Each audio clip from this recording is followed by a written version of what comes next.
Dojin was just an ordinary office worker, a contract employee, not a permanent one. He found joy in simple pleasures, weekend trips and a quiet drink of soju with friends. In his 30s, he lived a carefree life. Then, one fateful night at a bar, he met Miso, a woman whose beauty hit him like a bolt from the blue. Smitten at first sight, Dojin summoned the courage to approach her. Sparks flew, and within a month, they were in love.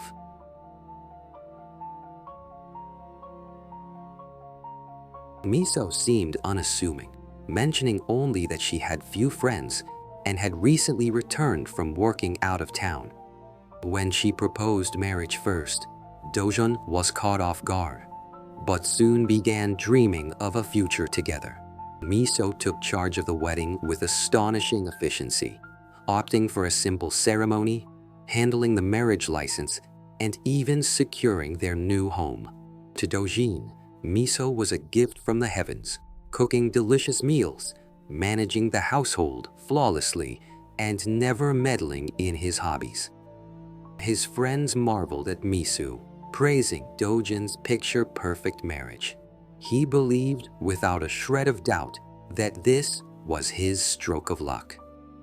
Their married life seemed perfect, but a visit from Miso's old friend Sua planted the first seed of doubt.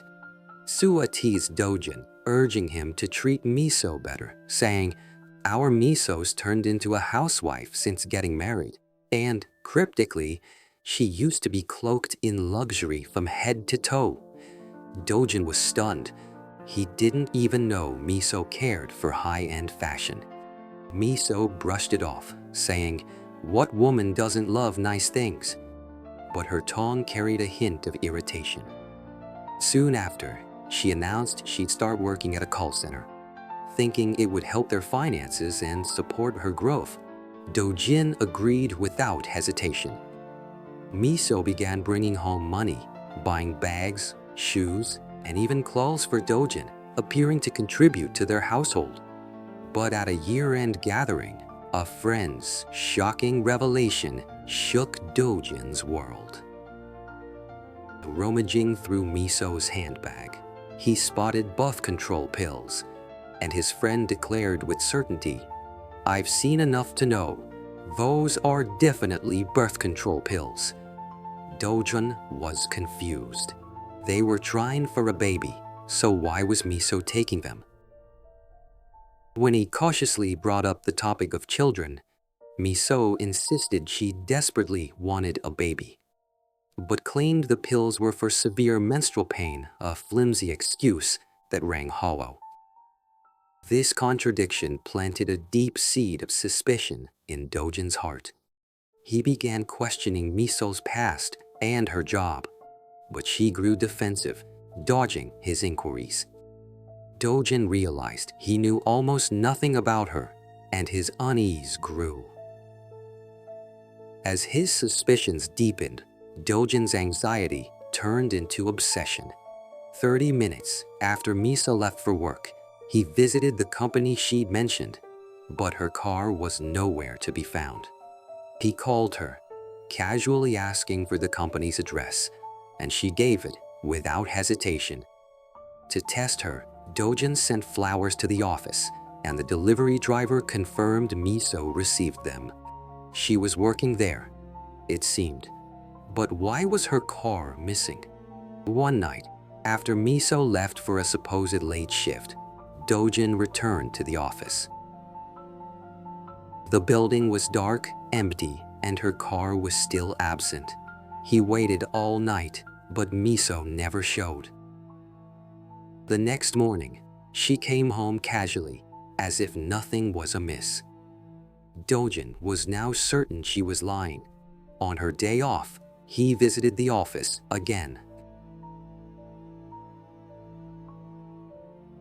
The staff seemed confused when he asked for Miso, saying she didn't have a desk there. Desperate for answers, Dojin followed her the next night. Instead of her workplace, Miso drove to a decrepit, unmarked building, shrouded in shadow. A luxury imported car was parked outside. Climbing to the second floor, Dojin overheard Miso's voice, laughing with another man. "Miso, isn't this bag you bought me gorgeous?" "Thank you."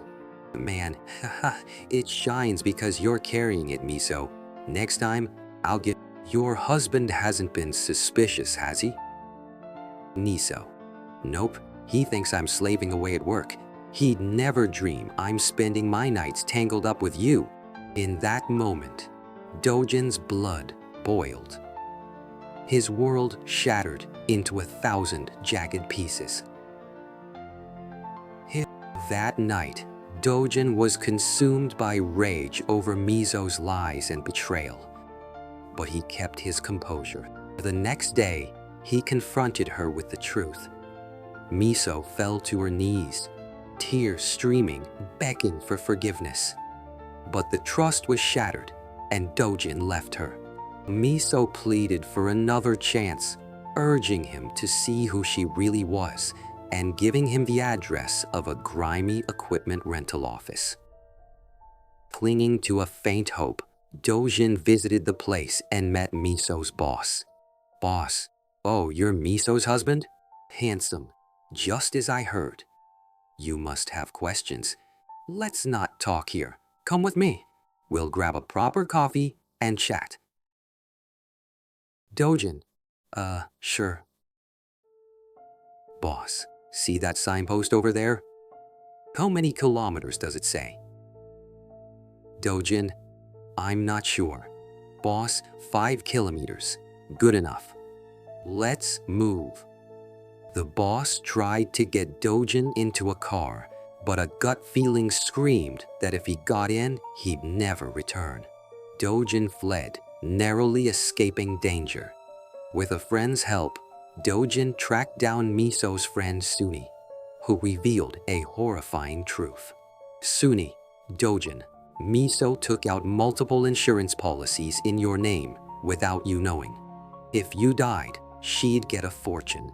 Money's been draining from accounts you didn't even know existed." When I heard about the life insurance policies, it hit me. The boss's strange question about the signpost. Was he testing my eyesight? If I hadn't escaped, I might have been torn apart, trafficked piece by piece in some dark organ trade. Miso had a dark past, earning money through illicit means and laundering her identity.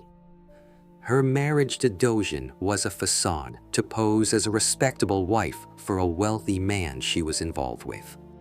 She rushed into marriage to maintain appearances and had no intention of having children.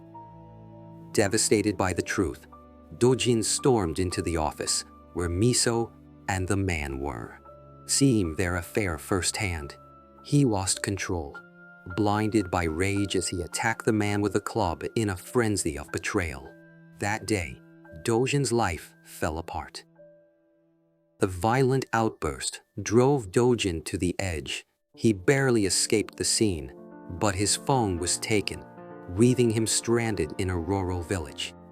He called the police from a payphone, but the other side turned the tables, painting him as a lunatic and threatening a lawsuit. His entire life was upended. Divorce from Miso was inevitable, but a dark obsession took root in Dojin's heart, casting a shadow that would not fade. 4 years after the divorce, Dojin's life had taken a strange turn. His friends found it odd that he remained single and avoided other women. He would disappear periodically, and when pressed, he admitted, "I've been visiting my ex-wife." His friends were horrified, calling it madness, but Dojin's eyes gleamed with a chilling, almost inhuman thrill, like a predator awaiting its prey. Later, a friend learned the grim truth.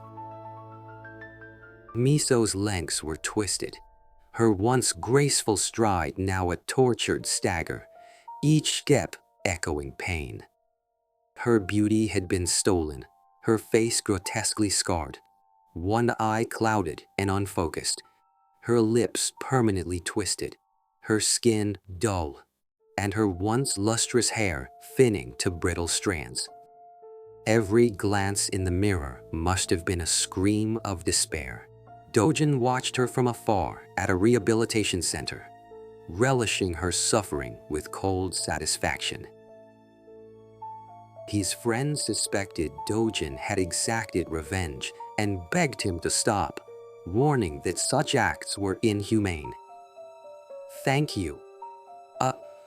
Dojin promised to end it, but his eyes betrayed a glint of cruel, demonic delight, a gaze devoid of anger or sadness, filled only with obsessive fixation. The friend believed Dojin's promise, but days later, devastating news arrived. Dojin had died in a car accident, with Miso in the passenger seat. Local papers reported it as a simple crash, but Dojin had chosen to take Miso with him into an eternal abyss. He didn't just destroy her, he bound her to him forever. Dragging her to the place of her ruin, Dojin inflicted the ultimate, soul-crushing bond. In life, his love for Miso had turned to hatred, but in death, his soul found its perfect companion. This chilling conclusion reveals the brutal, unpredictable nature of revenge, leaving viewers with shock and dread. Dojin was once an ordinary, innocent man, but Miso's cruel betrayal and hidden truths pushed him to the brink, awakening a dark desire within. With the help of a shadowy network of fixers, he pursued his revenge, slowly losing his humanity and transforming into a demon. This story leaves us with a haunting question. Who is the true demon? Is it Miso, who deceived and manipulated Dojin, or Dojin himself, consumed by vengeance and choosing self-destruction? Revenge begets revenge, leading to tragic ruin for all.